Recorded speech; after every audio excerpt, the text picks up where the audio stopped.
کە نەوت یاریێمی کوردستان هەناردە بکرێتەوە یاخود بەرهەم بێنرێتەوە ناتوانرێت بە تواناکەی پێشوو سەرەتا دەست پێ بکرێت بۆیە بە شێوازێکی پلەبەندی ڕەنگە وردە بەرهەمێنان بەرزکرێتەوە. بەڵام دوایین زانیاری کە دەستگای میدیایی کورسات و کورسات نیوز یەکەم شوێن بوو کە یەکەم میدیا بوو ئەم زانیاری بڵاو کردەوە ئەمڕۆ دەست بە هەناردەکردنەوەی نەوت یاریێمی کوردستان کراوە کە بڕەکەی 50,000 بەرمیلە. ئەوەی کە لەم کاتەیە ئەم هەناردەکردنەوەی نەوتە هەرێمی کوردستان وا لە دەکا گرنگ بێ ئەوەیە کە لە ئێستادا نرخی نەوت نزیکی $100 بۆ یەک بەرمیل بۆیە 50,000 بەرمیل لە ئێستادا هەناردە بکرێت ڕەنگە سەرچاوێکی باشی داهات بێ و ئەمەش تا ڕادەیەک وا بکە هەرێمی کوردستان بتوانێت پێداگیر بێ لەسەرەوەی کە موچەی مانگەکانی دیکەشی بە تەواوی بۆ بێت چونکە لە پەیوەست بە موچەی هەرێمی کوردستان لایەن عێراقەوە چەند هەنگاوێک بوو ڕێکارەکانی یەکێک لەوانە ئەوە بوو کە وەزارەتی نەوت دەبوایە وەزارەتی دارایی ئاگادار بکاتەوە کە نەوت هەرێمی کوردستان لەو مانگەدا ئەوەندە بڕی هەناردە کرا و هەناردەکردنی بەردەوامە دواتر 120 میلیارد دینار داهاتی نانەوت هەرێمی کوردستان دەخرایە سەر هەژماری بانکی وەزارەتی دارایی عێراق و دواتر دەست بە تەمیلی موچەی و مانگە دەکرا بۆیە هەناردەکردنەوەی نەوت هەرێمی کوردستان هەنگاوێکی باشە و دەکرێت تا ڕادەیەک گەرنتی بێ بۆ ئەوەی کە گرفت بۆ موچەی هەرێمی کوردستان لە داهاتووشدا دروست نەبێت. سەبارەت بە عێراق تاوەکو ئێستا عێراق گرفتی لە هەناردەکردنی نەوتە هەیە چونکە عێراق بە پێچوانەی هەرێمی کوردستان گرفتی لە هەناردەکردندا هەبوو نەک بەرهەمهێنان بۆیە کاتێک لە گەروی هورمزەوە هەناردەکانی ڕاگیرا ئاستی بەرهەمهێنانی هێنایە خوارەوە بەڵام نوێترین زانیاری سەبارەت بە نەوتی عێراقەوەیە کە ڕێکەوتنێک کراوە لەگەڵ سووریا و تورکایە کە بە شێوازی تەنکەر بڕێکی باش چەند 100,000 بەرمیلێک نەوت لە نەوتی بەرهەمهێنراوی عێراق هەناردەی دەرەوە بکرێ لە ئێستادا نرخی نەوت بەرزە هەر بڕێک هەناردە بکرێ بۆ عێراق و بۆ هەرێمی کوردستانیش لە ڕووی داهاتەوە کاریگەریەکی باشی دەبێت. لە پرسی نەوتەوە دەچینە بابەتێکی دیکە کە پەیوەندی بە شایستەدارایەکانی جوتیارانی هەرێمی کوردستانەوە هەیە کە جارێکی تر ئەو خەریکە کێشە بۆ پارەی جوتیارانی هەرێمی کوردستان دروستە بێت لەلایەن عێراقەوە وەکو بەرپرسانی پەیوەندیدار باسی لێوە دەکەن. سەروەر هاواری بریکاری وەزارەتی بازرگانی پیشەسازی هەرێم لە لێدوانێکی تایبەتیدا بۆ کورسات نیوز ئاشکرای کردو حکوومەتی عێراق وەک پێویست شایستەی جوتیارانی هەرێم ڕەوانە ناکات. ئەوە شخصۆتە ڕوو لە کۆی 340 میلیارد دینار کە شایستەی جوتیارانی هەرێمی کوردستانن تەنها 96 میلیارد دینار ڕەوانە کراوە کە نزیکەی 30% پارەی گەنمی جوتیارانە. بریکاری وەزارەتی بازرگانی پیشەسازی هەرێم باسی لەوەش کردووە مامەڵەی بەغداد لەگەڵ هەرێم بە سیاسی کراوە و ماف و شایستەی جوتیاران تێکەڵاوی بابەتە سیاسیەکان کراون. 340 میلیارد دینار شایستەی جوتیارەکانە کە پێویست بوو بدرایە ئێستا ئێمە نزیکەی 95-96 میلیاردمان وەرگرتووە کە ناگاتە نزیکی لە 130-33 ئەوەندەکە کەمتریش کە ئەمە بەڕاستی حەق نەبوو بەم شێوازە بێ بەداخەوە حکوومەتی عێراق هەموو شتێک تێکەڵی سیاسەتەکە یعنی پارەی جوتیار تێکەڵی سیاسەتەکە موچەی هاوڵاتی تێکەڵی سیاسەتەکە یعنی ئەمانە کۆمەڵە بابەتێکن پارەی جوتیار نەفقاتی حاکمەیە هیچ علاقەی بە پەرلەمان و بە حکوومەت و بەمانۆنیە نەفقاتی حاکمە بۆ خۆی دا لە بودجەی گشتی عێراق دائەنرێ و 12.6 عێراق هەرتا 14.4 بە پێی ئاخر سەرژمەی هەرێمی کوردستان کە کراوە بەڵام ئێمە هەڵین 12.6 سەرفکەن پێویست بووی سامی بکرایە بەس بەداخەوە نەیان کردووە سستیان لەوانواندنەوە نەحقیان بەرامبەر بە توێژی برا جوتیارەکانمان کردووە. بەرلەوەی بچمە لای بەهای دراوەکان سەرنجتان بۆ ڕاکێشم کە بە بەردەوامی ڕووماڵی ئەم جەنگە هەواڵە بەپەلەکان زانیاریە بەپەلە و ئێستاکان لەسەر شاشەی کورسات نیوز بخوێننەوە بە بەردەوامی نوێترین ئابدەیتان لەباری جەنگەکەوە پێدەکات لە نێو گەشتەکانیشا ئەوەی پێویست بێت ئەوەی زانیاری نوێ بێ بۆ ئێوەی دەخینە ڕوو نوێترین زانیاریش کە بە شێوازێکی بەپەلە و ئێستا لەسەر شاشەی کورسات نیوزەوەی کە ئێران ڕایگەیاندووە کەشتیەکی دیکە لە گەروی هورمز کراوە بە ئامان چکە ئەمەش پێمان دەڵێت تاوەکو ئێستا گەروی هورمز شوێنێکی سەلامەت نییە بۆ هاتوچۆی کەشتەکان هەرچەندە دۆناڵد ترەمپ لە نوێترین لێدوانی داباز لەوە دەکاڵێ دەبێت ئەوانی کە کەشتەکان بەڕێوە دەبن بوێر بن بە گەروی هورمز دابڕن و باسی لەوەش کرۆ ئەگەر پێویست بکات ئامادەن کە ئەو کەشتیانە بپارێزن کە لە گەروی هورمزدا تێدەپەڕێ بەڵام دیارە دۆخەکە ئەوە ناخوازێت کە کەشتەکان ئەو سەرکێشیە بکەن با بەهای دراوەکان باسکەین دواتریش باز لە نرخی نەوتیش دەکەین ئەمڕۆکی بەسەردا هاتووە بەهای دراوەکان لە هاوشێوەی دوێنێ ئێوارەیە چووکە لە ڕۆژانی هەینی و جومعە با بڵێن بەهای دراوەکان لە هەرێمی کوردستان بۆرسە کراوە نییە ئەم نرخانە نرخی کاتی داخستنی دوێنێ ئێوارەی ئەمڕۆژ بەردەوامە بەڵام ئەوانی کە نووسینگە و کۆمپانیای ئاڵوگۆڕی دراون بە گوێرەی خواست و خستنەڕووی خۆیان ڕەنگە شتێ لەمە کەمتر و زیاتر هەژمار بکەن $100 بەرامبەرە بە 154,000 دیناری عێراقی لەم هەفتەی ڕابردووەدا هەفتەیەکی باش بوو بۆ بەهای دینار بەرامبەر بە دۆلار ئەویش چەند پاڵمەرێکی هەبوو یەکێک لەوانە ئەوە بوو باز لەوە کرا و بازرگانانەی کە کاڵاو شمەکیان هاوردە کردووە تاوەکو سیوێکی 2025 و پارە ماوە کە حواڵی دەرەوەی بکەن دەتوانن لە ڕێی سەکۆی ئەلکترۆنیەوە دۆلار بە نرخی بانکی ناوەندی نرخی ڕسمی وەربگرن ئەمە هەنگاوێکی باش بووە لە ئێستاشدا کە ئەم وەرزە ئەگەر جەنگ نەبووایە وەرزێکی گەشت بوو گەشتیاران ڕویان لە دەرەوە دەکرد پێویستیان بە دۆلار بوو ئێستاش خوازە سەر دۆلار کەم بۆتەوە بۆ تا ڕادەیەک خوازە سەر تمەنی ئێرانی هەیە بۆ ئێمە وای کردو دۆلار لە بازاردا تا ڕادەیەک ڕێژەکەی باش بێت و جەنگەکەش بە جۆرێک پریشکی ئاگرەکەی بەر عێراق نەکەوتووە کە بە تەواوی ببێتە بەرەیەکی جەنگ تاوەکو ئێستا هەموو هەنگاوەکان لە بەرژەوەندی دیناردان بۆیە دینار تا ڕادێک بە بەهێزی خۆی هێشتۆتەوە 100 پاوەند بەرامبەرە بە 203,000 دیناری عێراقی 100 یۆرۆ بەرامبەرە بە 179,000 دیناری عێراقی $100 بە 14 ملیۆن تمەن کە حەواڵە هەبوو بەر لە دوو ڕۆژ بەڵام تاوەکو ئێستا ئەمە دوێنێ ئەمڕۆ حەواڵە نییە 1 ملیۆن لیرەی سووریش بە 115,000 دیناری عێراقی و هەروەها 100 لیرەی تورکیش 3,600 دیناری عێراقی با بچینە سەر کانزا زەردەکە کە ئەمڕۆ جوڵەیەکی کردو بەڵام جوڵەکەی بەراورد بە دوێنێ بەرەو نزمبوونەوەیە دوێنێ ئەم وەختانە من بەیەوە وت کە 1 ئۆنسە زێر بەرامبەرە بە 5,180 ئەوەندە دۆلار بەڵام ئێستا دەبینین $70 بەراورد بە دوێنێ لێبۆتەوە 1 ئۆنسە زێر بەرامبەرە بە 5,116 دۆلار بەمەژ 1 کیلۆگرام زێر 164,603 دۆلارە 1 لیرەی زێر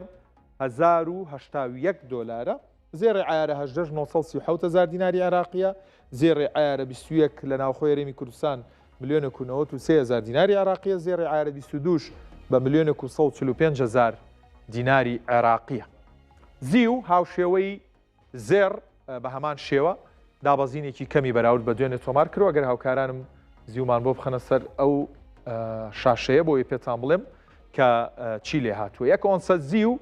بە $84.22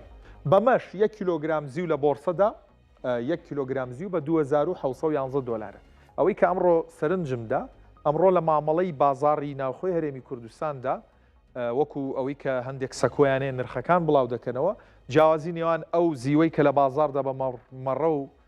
پاڵم ناسراوە کیلۆگرامەکەی بەراورد بە نرخی شاشە بە زمانی خۆیان نرخی بۆرسە تەواو کەم بۆتەوە 1 کیلۆگرام زیوی مەڕمەڕە $2,770 پاڵمیش $2,650 ئەمە نرخی دراوەکان وە زێر و زیو بوو کە گۆڕانکاریی زۆر گەورە لە بازاڕی زێر و زیو نەهاتۆتە ئاراوەکە با بڵێن جێی سەرنج بێکە بۆ ئێوەی بخەمە ڕوو بەڵام ئەم جەنگە لە بەردەوامبوونی لە وەستانی لەوەی کە بە بەلایەکدا بکەوێوەکو کورد دەڵێت کاریگەری لەسەر بازاڕی زێر و زیو دادەنا چونکە زێر و زیو بە تایبەت زێر وەکو پەناگەیەکی ئارام لە هەر دۆخێکدا گۆڕانکاری بەسەردادێت ئەم جەنگە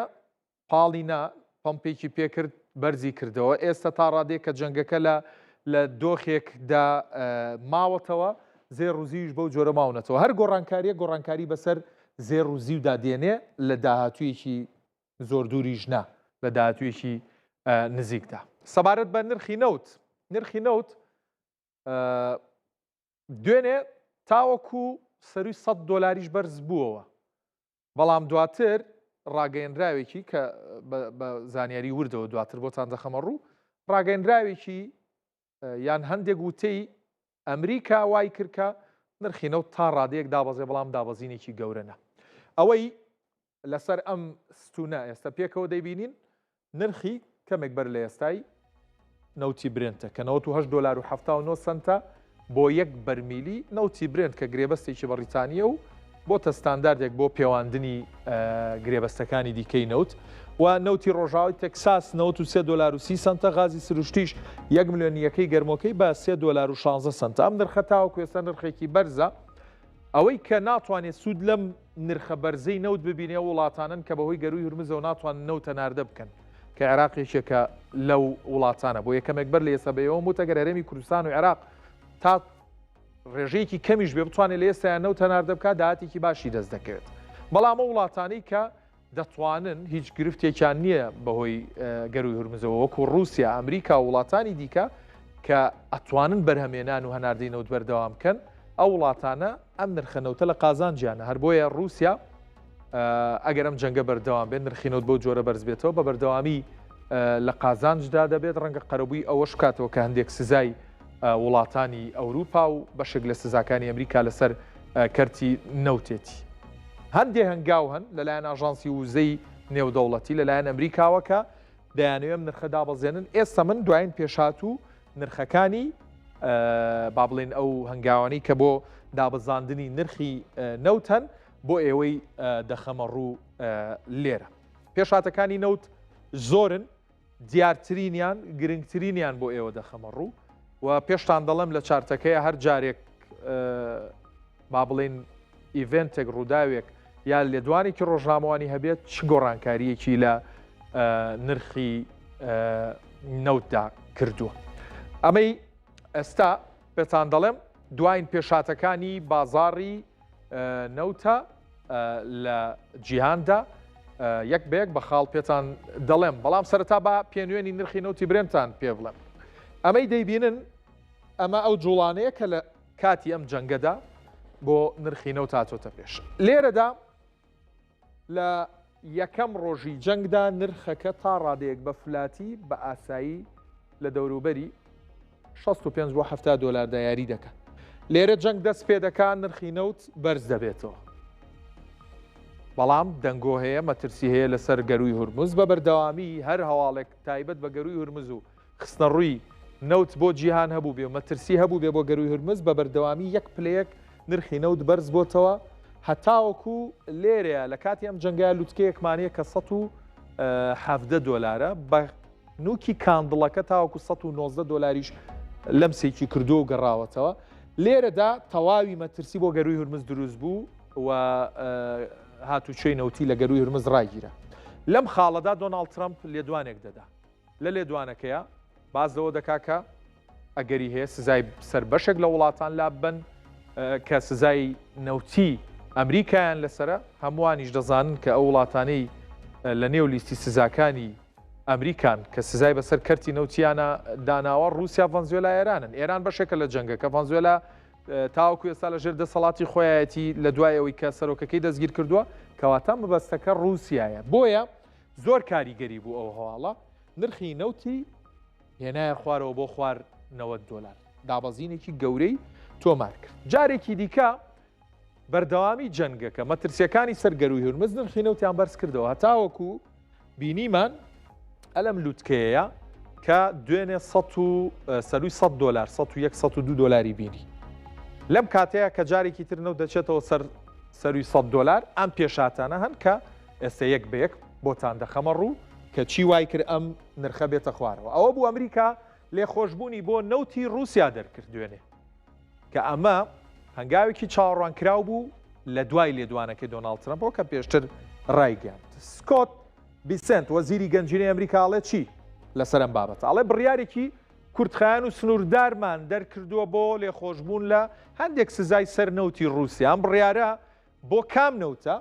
بۆ ئەو نەوتەیە کە ئێستا لە نێو شەحنەکانان دەگوازرێنەوە لە نێو ئاوەکانان لە ئەسنای گواستنەوەیان، نەک ئەو نەوتەی کە ئێستا لە ناو رووسیادایە. واتە لێخۆشببوونێکی دەرکردو هەر وڵاتێک ئەم نەوتانی رووسیا کە کەوتۆتە ڕێو لە ناو دەریاکانە و لە ناو شەحنەکانە و لە ناو نەوتەڵگرەکانەیە دەتوانن بیکڕن. هەر بۆیە ژاپۆن بیری لەوە کردەوە کە وێڕایەوەی پێشتر لە ڕێکەوتنێکی لەگەڵ ئەمریکا بەڵێنی دا کە نەوتی رووسیا نەکڕێ، بیری لەوە کردوەوە کە بەشێک لەو نەوتە بکڕێ. ئەمە ئەو بڕیارە بوو کە وای کرد نرخی نەوت بێتەوە خوار 100 دلار. و هەروەها وەزیری گەنجینەی ئەمریکا ئەڵێ ئەمە سوودێکی مادی گەورەی بۆ رووسیا نابێت لە دوایەمەش قسەیەکی تری کردوڵە ڕەنگە سزای زیاتریش لابین لەسەر کەرتینۆتی رووسیا بۆ نا بۆچی ئاماژەی بۆش کردو ئەم هەنگاوانیان بۆ کەمکردنەوەی فشاری نرخی نەوتە کە ئێستا ئەم بەرزبوونەوەی نرخی نەوتە وای کردووە لە ناو ئەمریکاش بەرزبوونەوەی نرخی سوتەمەنی بەتایبەت گاز و بنزین ببێتە سەرێشە بۆ کابینەکەی دۆناڵد ترامپ هەندێک پێشاتی دیکەی نەوتەن دواتریش میوانێکم دەبێت گفتوگۆی وردی ئەم بابەتانی لەگەڵدا دەکەم رووسیا پێشوازی لەو هەنگاوی ئەمریکا کرد ڕایگەیان پاڵپشتیەکە بۆ جێگیری بازاڕی وزە ئەژڵێت جێگیری بازاڕی وزە سوودی بۆ ئەمریکا و رووسیاش دەبێت ئەڵمانیا وەکو بەرەیەکی بەهێزی ئەوروپا کە بە بەردەوامی دژی رووسیا بوو لە جەنگی سەر ئۆکرانیا ئەڵێ بڕیارێکی هەڵەیە و پێویستە سزاکان لەسەر رووسیا تونتر بکرێن نەوەکو لا ببرێن هەندێک سەرخاڵی دیکەتان بۆ بابەتی نەوت بۆ دەخەمە ڕووکە بابەتی هیندستان ئەگەر پەڕی دواترن بەنێ هاوکاران هیندستان لە هەوڵی دانوستاندایە لەگەڵ ئێران لە ئێستەیە بۆچی ئەڵێ 23 نەوت هەڵگر بە گەروی هورمزدا باتیە پەڕێن بگەنە وڵاتەکەی کە نەوتی کردراوە لەلایەن هیندستانەوە گیریان خواردووە ئەم دانوستانە تاوەکو ئێستا دەرەنجامی نییە دوایین قسەی دۆناڵد ترامپ پیشەڵێ کە شتێکان دەپارێزین لە گەروی هورمز ئەگەر پێویستکە جارێکی دیکە ئەم قسەیەی کردوتەوە پێم وابێت شتێکی ئەو تۆ لەسەر پێشاتەکان پەیوەست بە نەوت نەماون هەر بۆیە لە ئێستاە دەچینە لای بەڕێز ئازاد گەیلانی شارەزای بازاڕەدارایەکان کە لە لەندەنەوە لە ڕێی زوومەوە لەگەڵمان دەبێت کاکە ئازاد سوپاس بۆ ئەم دەرفەتە پێم خۆش بوو لە سەروبەندی ئەم ئاڵۆزی و جەنگی ڕۆژهەڵاتی ناوڕاست کە 14 ڕۆژە پرسیاری ئەوە ئاراستەی بەڕێزە بکەم بازاڕەدارایەکان بە چ ئاراستەیە کە ڕۆنەگەرم جەنگە بەردەوام بێت سلااو لە ئێوە و سلااو لە هەموو بینارەکانی بینارەتان وەڵا کاکە ئێستا چۆن ترامپ بخۆ سەری لێشەوەیە ئەوە سەری بازارێژێ شێواندیە ینی بازارەکە لە حالەتێکی مدداماوە ئەی نازانی بۆ چلەوەکە حرەکەتی بگە تەماشا بکە هەر لە بازاری بورسی تەماشاکە بازاری کریپتو تەماشا بکە بازاری زێر و زی و نەفت و ئەوە هەموو ڕاوەستانە بزانن کە چ دەقەومێتن ئەوەنە ئەمە بە ئەگە بێت بۆ هەفتەیەکی ئەوە بگوزارێتن بە بۆچوونی من ئەمە شاهدی دابەزینێکی زۆر زۆر بەهێز و ئالۆزیەکی زۆر زۆر ناخۆش لە بازارە دەبینین لەسەرەوەی چون بازار سەر لێشێوایە ئێستا نازانێت ینی نەتیجەی ئەو شەڕە دەبیتە چەوە دەقاومێت و کەنگی ئەو گەروی هەرمز دەکرێتەوە بۆ خۆ دەزانێ ئەو گەروی هەرمز زۆر زۆر گرنگە بۆ ئابووری ئەوروپا و ئەمریکا و هەموو دنیاوە ئەوە بخۆی ئەوەکێکی دەبتە هۆکارێکی زۆر نەرینی لەسەر زەنجیرەی گەیاندن بۆ هەموو دنیاوەە ینی تەسیرێکی یەکجار زۆر ینی ناجێگیریەکی یەکجار زۆر لە ئابووری دنیای دروست دەکات ئەگە بێتن ئەوە بۆ هەفتەیت کە ئەوە بەردەوام بێتن پێم وێ هەر ئێستا ئەوەی کردیە ینی مەسلەی گەروی هەورمز وەک مەسلەی دومینۆ ئەفکتی ینی دومینۆ ئەفکت پێ دەڵێن ئینگلیسی ینی تاسیرێکی زۆر زۆر بە تایبەتی لە زەنجیرەی گەیاندن و لە شتی کیمیایی و شتانە نەتەنها لە نەفتە و شتانە لە بەرەوەی زۆر زۆر گرنگە ئەمە بازار حالیان ئارامە ئەگە تەماشای بازاری بورسەکان بکەی هەموو لە ڕێنجدانە ئەوە تو زێر بازار هێشتا هیچ قرارێکی نەداوە بە زۆر باش ئەمە بە شێوازێکی گشتی وێنەکە و بۆ ڕوونکردینەوە با ئێستا بچینە سەر یەک بەیەکی بابەتەکان سەرەتا باسێکی زێر و زیومان بۆ بکە بۆ چاوەڕێ دەکرا کە زۆر لەمە زیاتر بەرز بێتەوە ئەم پەناگە ئارامە لە جەنگێکی ئاوها گەورەدا ئەو بەرزبوونەوە گەورەی بۆ نەکردووە بۆ لەم حاڵەتەی ئێستادا بە متی ماوەتەوە دەزانێت چیە ئێستا بە متیمەوە مەسلەی میتی ینی شێوانی بازار نییە بەڵکە مەسە ئەو هەندە شتی سیاسی لە پشتەوەیە کاکە ئێستا ئەگە تەماشای قەبارەی بازارە بکە بە تایبەتی قەبارەی زێر و نەفتەوەنە تەماشا بکە قەبارەیەکی زۆر بەهێز ینی زۆر مازن معاملە دەکرێت ڕۆژانەوە ئەوە شتێکی زۆر سیاسی نەگە حەزل لێە دەتوانم پێت بڵێم کە شتێک لە پشت ئەو مەسلەی بە تایبەتی مەسلەی نەفتەوەرە زێڕش هەر ئەوە پێش شەڕ بکرێتن بخۆ بەرنامەیەکیان داناوە بە تایبەتی لە ئیسرائیل و لە ئەمریکا ئەوە چون بۆوان گرنگترین شت لێرە ئاڵۆزیە بازاڕا و شتۆنانە لەبەرەوەی ئەوان هەندە شتیان کردیە کە ڕێگری بکرد لە ناجێگیری لە بازاڕاوەە ئەمە تا چه حدێک دەتوانن ئەوەی ڕابگرن ئەوە سوالە ئەوە پرسیارە ینی پرسیارە تا حدێکی دەتوانێن ڕابگرن. باش جا بنڕێکەوەکەم بە پرسیار کاک ئازاد ئایا وڵاتێکی وەکو ئەمریکا کە بیەوێت نرخێک لە سنوورێکە ڕابگرێت دەتوانێت و کۆنتترۆلە بکە چکە پێشتر دۆناڵد ترامپ هەر بە نمونەی نەوت وەربگرین دەیوت ئەم نرخی نەوتە بەرزە دەبێت دابەزێ خواستی $50 هەبوو کەچی ئەم جەنگە بەرزی کردەوە ئێستاش خواستی هەیە جارێکی تردای ببەزێنێ ڕەنگە بۆی کۆنتترۆل نەکرێ. ئایا وڵاتێک بیەوێ هاوشێوەی ئەمریکا با بڵین ئەمریکا لەگەڵ هاوپەیمانەکانیان نرخی کاڵایەک نرخی ئەسێتێک لە شوێنێکدا جێگیر بکات دەتوانێت یاخود ئەوە بەرهێنەرانن کاریگەریان لەسەر بازار دەبێت؟ زۆر بە جوانی دەتوانن زۆر بە جوانی دەتوانن ناتوانن یعنی ناتوانن درێژخایان بیت ناتوانن درێژخای ینی بۆ کورتخایەن دەتوانێت ئەو شتە بکەن. ئێستا ئەگە تەماشای بەس مەسلەی نەفت بکە بەس مەسلەی نەفت تەماشاکە و حرەکەتی کە ئێستا لە نەفت کردە هەم ئەمریکا هەم ئیسرائیل تەواوی تا ئەو مدەتەی چه پارەیەکیان ماصرف کردیە لە شەڕەکەی هەمویان دەرینەوە لە نەفت. ئێستا ڕەنگە پرسیارت بیت چۆن دەرینیان لە نەفت. ئەوەنە پێش کە دەیانزانی کات حجومی دەکەن پێش حجومە بکەن چیان کرد کرینەکە یەک جار زۆر نەفتیان کڕی کە بتوانن عینی جاری دیکەژی ئەو شەڕی 12 ڕۆژیژی ئەو شتە قەومە ئەگە لە بیرتان بێگە لە بیرتان نەبی دەتوانێت تەماشای چارتی بکەن چه قەومە ئەوەنە پێشی کە شەڕەکە دەست بکرێتن دەکڕن چون هەم حکوومەت دەکرێت هەم سەرمایداری زۆر گەورەمان هەیە لە یەهود جویەکان ئەوەنە دا بازارێ دەکردن زۆرتری بانگەکانجی لە دەستی جویەکانن ئەوەنە کە دەکڕن ڕادەگرن هەتا بە حدێکی کە بڕۆتە سەرێ هەم لەوێ قازانجی خۆیان دەکەن ئەوە یەک لە نەزەر سیاسی چ دەکەن بۆ ئەوەی کە لە ڕێگری بکەن کە بۆ بازاری بە بازارێت بگەین کە ئەو شەڕە هیچ تاسیلێک لە بازارێ ناکات چ دەکەن کە دەگەتە لە سەری دەفرۆشن ئەگەر تەماشا بکە کە گەشتە لە سەری لە 1990 ترامپ دەرکات بە هیچ قسەیەکش نەگوتبی یعنی دەرهەیقەت هیچ شتێک نەگوتبی هەرگوتبی شەڕەکەی کە ترامپ ڕۆژە 100 قسەی دەکەتن ئەوڕۆ دەکەتن سبەی دەگۆڕێت یعنی ترامپ ئەسانەکە کە کەس ناتوانێت ینی پیشبینی بکات کە چی دەکەتن. ئەگە تەماشاکە لەو لەحزایدا هەموو پروگرام کری بوو لەو لەحزایدا نزووکی 20% نفتی ئەوەکیانی ناخوارێ نرخی نفتیانی ناخوارێ بۆ چون ئەوی کە یەهودیەکان کریان بوو هەمویان فرۆش بۆ ئەوەیە کە سیگنالێکی بدەنە بازاری و سیگنالێکش بدەنە ئیرانێ کە ئەو مەسلەی ئەو شەڕە هیچ تاسیرێکی ئەوە لەسەر بازار نەکە لە عینی زەمان تەنها یەهودی بوون کە دەیانزانی بەرنامەیان هەبوو کە 20% نفت دێن نەخوارێ وەختێکی کە سەرمایدارێک یا بازرگانێک بزانیتن کە داراییەک لە بازارەکان بۆ چەند ساعتی دیکە 20% دێتە خوارێ تو چیزێک هەیە پێ دەڵێن لڤریج ئەتو دەچی لڤریج دەکڕی بە لڤریج بە گێڕی زۆر بەهێز یعنی بەسەلەن هەر دەرسەدێک کە دەشتە سەری مەسەڵەن بڵێ ئاپشنە دەکڕی هەر دەرسەدێکی کە ئاپشنەکە دابەزینی یعنی نەفت دابەزینی دەکات ئەو 200% یعنی ڕێژەی 200 زیاد دەبیتن چیان کرد هەم بەو نەوعی سیگنالیاندا بازارێ هەمژی ئەو قازانجێکی یعنی هەم بەرزبوونەوەی قازانجیان کرد هەم هات نەخۆرێ بۆ قازانجیا کرد بەس ئێستا ناتوانن بەێ کەواتە بەم شیکاری بەڕێستان جۆرێک لە یاریەکی استراتیژیەکە لە بازارەکاندا دەکرێت زۆر درستە وایە بەس ئەوە لە ئەوەلەکەی پێکران ئێستا ناتوانن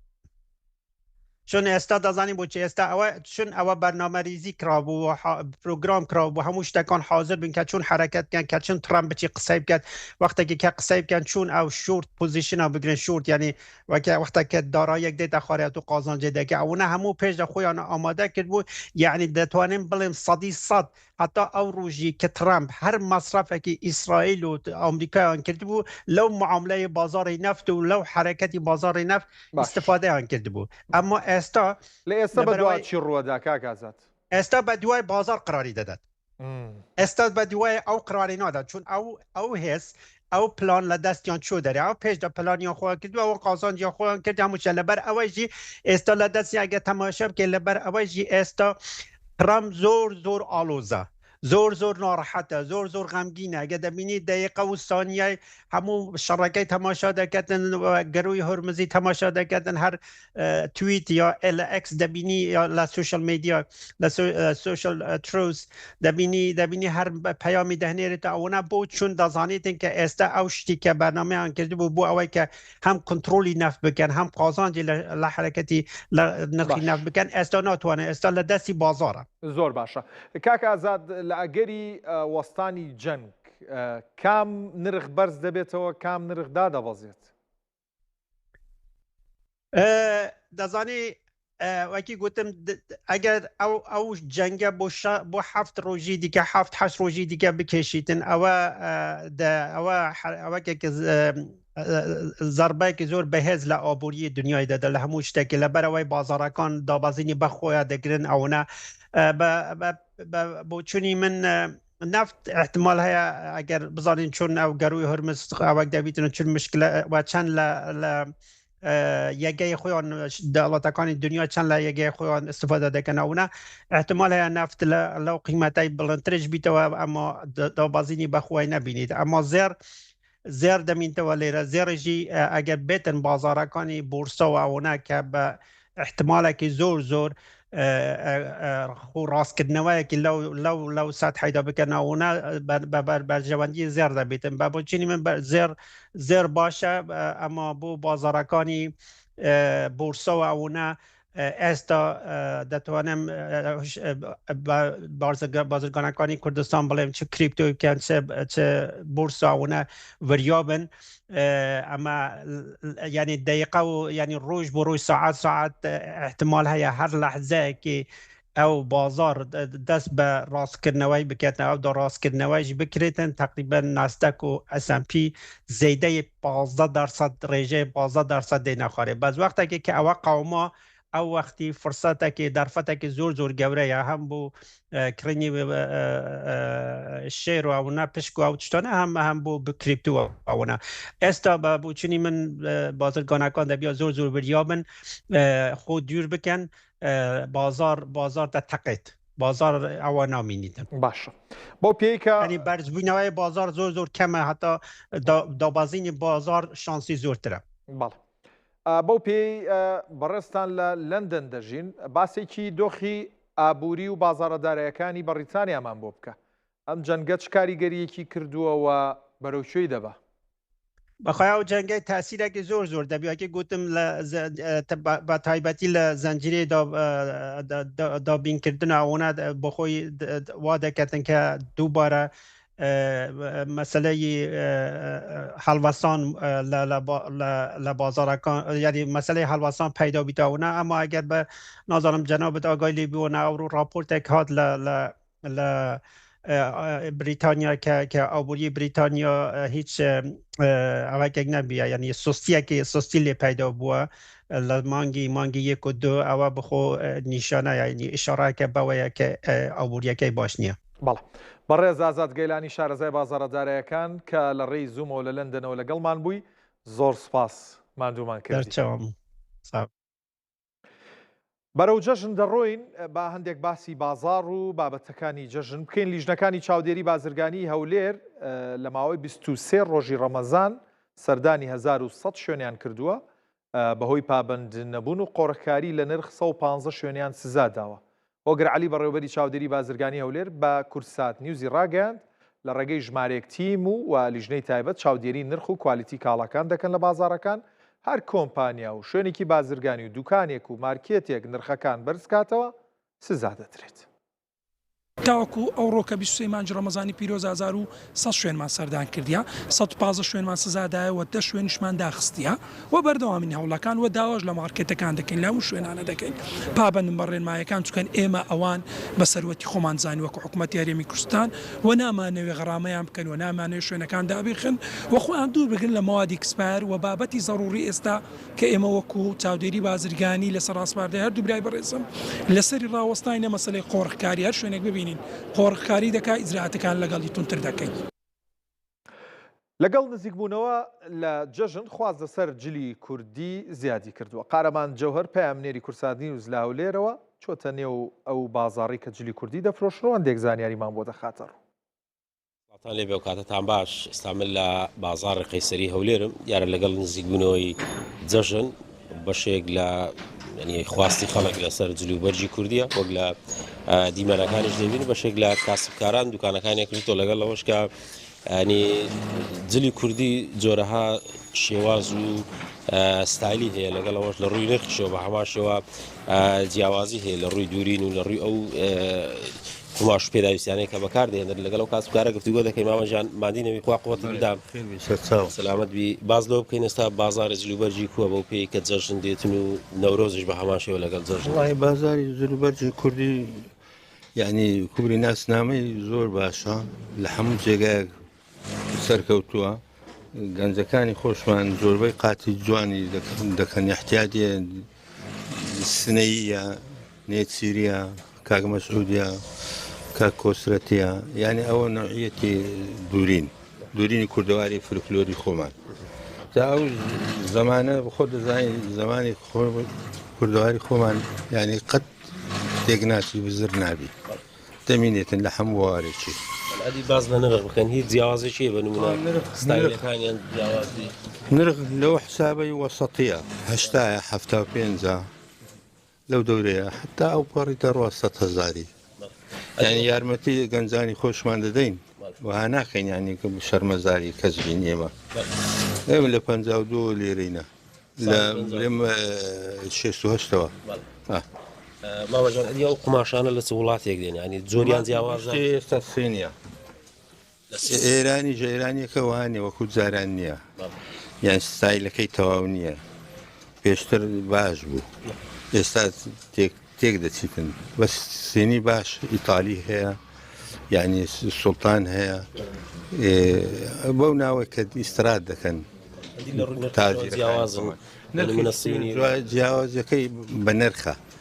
بە قسە نییە تەماشای قماشخان دەکەن ستایلەکەی باش بیتن دەڕوات 4 ساڵ 5 ساڵە بەری دەکاتن کابرا یان شەرمەزاری ئەو نەفەرەی نابی بە هیچ نەوەچی زۆربەی هەموو ناسیاری خۆشمان